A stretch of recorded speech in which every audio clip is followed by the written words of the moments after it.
on essaie de faire en sorte de faire tomber des barrières qui existaient et qui faisaient en sorte qu'il y avait un frein.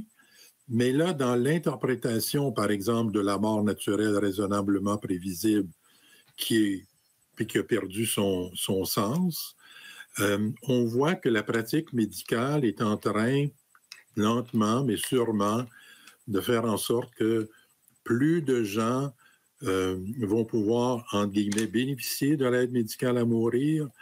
Et moi, dans ma pensée, c'est que quelqu'un fait une demande, on va voir si on peut honorer sa demande par des évaluations rigoureuses des critères, une fois, deux fois, et si les critères sont rencontrés, à ce moment-là, on va pouvoir aller de l'avant.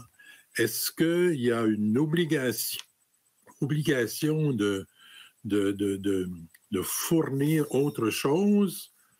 Ce que j'entends dans mon milieu, c'est pas toujours.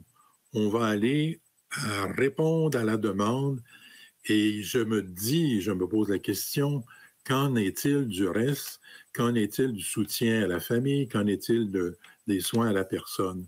Il y a un changement de paradigme dans notre société québécoise et canadienne, où, comme disait un médecin qui fait de l'aide médicale à mourir, c'est une technique. On a beau appeler ça un soin, c'est une technique. On vient, on a rencontré la personne quelquefois, la famille n'est pas censée être impliquée, même n'est pas censée être au courant, quoique les gens le sont. C'est ça la nouvelle dynamique qui n'était pas envisagée au départ et dont on doit être conscient